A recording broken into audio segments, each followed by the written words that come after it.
Welcome in to the Arkansas Sports Network's Hometown Sports Football Preview, proudly presented by Arkansas Tech University, D3 Auto Sales, and Metcalf Trucking and Trailer Repair.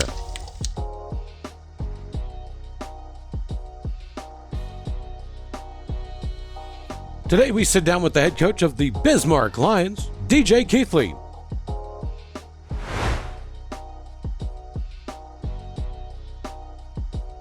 This Pigskin Preview is brought to you by Simply You Fitness.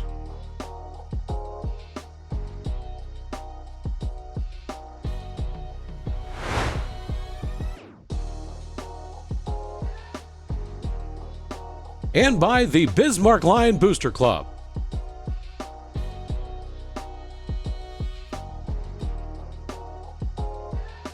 I'm here with Coach DJ Keithley, the head football coach of the Bismarck Lions. Coach Keithley, thank you for being with me today. Sir, glad to be here. A lot of hype around your football team this year. Talking to some of the coaches, I know Coach Keener at Glen Rose said that he's a little bit threatened by what you guys are going to be this year. Yeah. So tell me a little bit about your team and why there's so much excitement and so much buzz around your team this year. Well, it's kind of been a year that we've been looking forward to. A good senior class mixed in with a good junior class. Both teams had real great success in junior high. This is a team that we're losing one kid off of our offensive last year, which is a pretty high-powered offense. We put up a lot of points over the year. We lose one receiver, but we get our quarterback, our entire O-line coming back. So we're going to have some high expectations, specifically on the offensive side of the ball.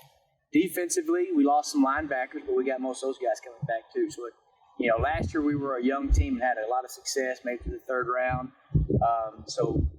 Expectations are going to be high.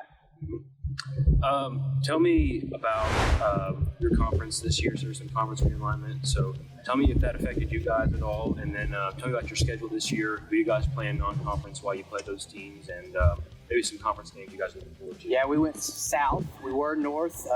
Went to Paris and some of those teams, and now we're going to go south. We're going to see Fouke, Prescott, Smackover, Parker's Chapel. And the biggest name that you're talking about Prescott. This is a team that's a perennial powerhouse. They're in the state championship game last year, and they're good every year. So that's definitely a game that we can circle on our schedule.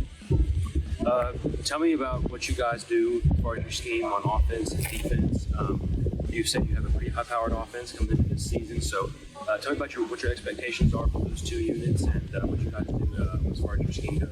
Well, we are more of a spread team. We will get in our two-back set. I've got two running backs that I think are going to be a good threat this year. That's been our run game has been a struggle for us over the last few years. We've relied a lot on our passing game, and probably more so on our run game from our quarterback, which I'd like to get away from, just because you don't want that guy to touch the ball and run the ball so much. If he gets hurt, we're going to be in trouble. We got the movement of Cade Keithley, the younger brother of the quarterback. We're moving at the running back. We got Johnny Diaz coming back at running back, and both those guys are going to be guys that you got to account for. They're difficult in space. They hit the hole hard, but they can also both be flexed out as receivers. Ben is always a threat as a passer and a runner. A lot of teams, we go to these 7-on-7s, and these teams are running two-man. You run two-man against Ben, and he's going to tuck the ball and run it on you. So that's going to be something they can't do once we get the pads on. So I fully expect that to be a problem for folks without any threats in the backfield and at receiver positions. Defensively, we do run more of a varied front. We jump from a 4 to a 5 front. We jump a lot of cover 2, cover 3, man, cover 4. We try to keep it different. And, of course, a lot of it changes depending on who we're playing. When you get Prescott, it's going to be a lot different than whenever you're playing, a Rising, even a Mansfield, which we're going to get in week 1. Tell me about what you think that your team will have to do as far as the goals you might have to accomplish, the things you might have to do on a daily basis to get to Little Rock and get to that state title game. There's a lot of really good teams in 3A. Boonville won it last year. They're losing one of their best players to graduation, and of course Glen Rose was in there last year. Junction City moves out, so there's a window for you guys to make it to Little Rock this year. So tell me what you think your team's going to have to do to achieve that goal this year. Well, there's no doubt to me that 3A is up more so this year than it has been in the last few years, especially with moving down to Rivercrest, was in the 4A state title last year. But for us to be successful, we've got to do a better job on our run game. Folks have to account for our run game so that our passing game can open up. I think last year we was a little more one-dimensional as far as that goes. We struggled in the red zone. We've got to have more success in the red zone. I think we've got to be better at tackling and controlling the line of scrimmage on defense. We've got to do a better job with our secondary. There's several times where we would get in a situation it's 3rd and long, and we just a lack of size and depth at defensive back, and we allow a 4th and long and a reception. We've got to eliminate those types of mistakes. And the biggest thing is just going to be consistency.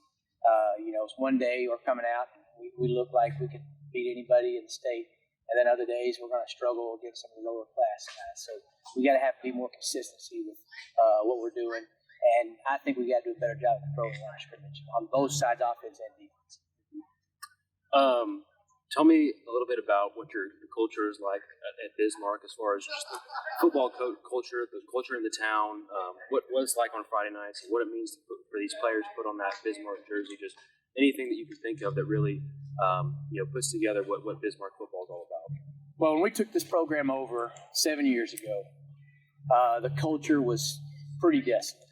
Now, the one thing I'm going to give to the Bismarck fan base is even when we were bad like in those years, we would fill seats. We brought a crowd. The fans have always been supportive. You can't ask for a better fan base than Bismarck. They're going to be supportive whether we're 0-10 or we're 10-0. But just to see the way the culture has changed over the last few years, where now there's an expectation to win, when fans are now coming not to just be supportive and to watch some football, but with that expectation that we're going to win this ball game. We're going to be in every ball game that we play this year. And there's an expectation we're going to make a deep run in the playoffs and even maybe be a dark horse to be in that final game. So that culture and just the excitement, especially in a small town like Bismarck, where on Friday night the whole town is going to come together. That's the thing to do, is go watch the football game on Friday nights and feel that they're going to fill those seats. And so it's just been an amazing experience for me to be a part of and building this culture and seeing how it's developed and changed over the last few years. Are there any players on your team that you think maybe deserve a shout out because they've been working really hard this off season, or maybe you think that they're pushing themselves to get a starting role in the team, maybe, or to have a bigger role in the team this season? Well, one of my hardest workers is going to be my senior Johnny Diaz. But he's been a guy that's always started. I've got a core group of kids that, man, they're going to grind every chance they get, and they're not big guys. They're probably undersized if they went to any other school. Guys like Johnny Diaz, Joseph Porter, Joseph Robertson, Cade, and Ben Keithley. These are guys that they're just going to go out there and they're going to compete on every single play. You got some guys that we think are going to compete for a spot, some younger guys. Blake Cranford, he's a sophomore that's going to have a shot to come up and compete for a spot at linebacker and even a little bit on offense. You've got some linemen that we are looking to compete. Brody Allen is a young kid that had a 7-on-7, looked really good. We're going to start looking at him as an outside receiver. I thought he was impressive. And so, everybody out there we expect to come out and compete. But that's just a list of a few guys that, man, I can't say enough about the work ethic that they just continually put in every week. Are there any assistant coaches that you want to mention? Maybe offensive defensive coordinator guys that really help you out, or just say anything about your staff? Well, I've got one of the better staffs, I believe.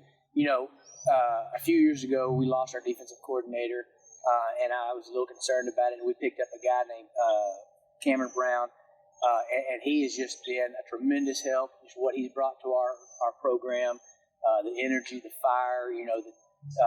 He's my defensive coordinator. He works that side of the ball, and I know that I don't have to worry about that side of the ball. He's going to handle it. We do a good job about getting fired up and trying to get under each other's skin whenever we're running scout teams against each other. And the kids kind of laugh at us because we get to jacking our jaws towards one another, but it gets the whole practice going. But I think we do a good job of having a good dynamic, competing against each other, offense versus the defense. And my other coaches, Coach Lloyd's my junior high coach, and helps out on the defensive side. Coach Lee's my offensive line coach. You can't do anything without that guy. And we also just added a new coach, Coach Morado. He's coming to us from Foreman, and I'm excited about what he's going to be able to bring to our program again. Last question for you, Coach. What would your team have to accomplish this season for you to consider it a successful season for the Bismarck Lions? Every year we talk about we got to improve on what we did last year. Last year we went 10 wins, third round. So for the expectation we're going to play in that final game. That's the expectation. But anything short of 11 wins, in the fourth round, we're going to consider we failed. Obviously, we want to build, and sometimes things don't go your way. Sometimes you get a bad draw in the playoffs. Those happen. We just want these guys to come out and compete. And if we compete every game, we're going to be in every game. So as long as we're doing that, then we're going to be successful. But if we're doing that, it's going to show off in that win-loss game. All right, this has been an interview with Coach Daniel Keithley, the head football coach of the Bismarck Lions. Coach Keithley, is there anything you want to say about your team, your program, before we sign off here? Man, I'm just looking forward to a great season, and go Lions. All right, I'm Carson Ward for Arkansas Sports Network. You can find Arkansas Sports Network on Facebook and YouTube.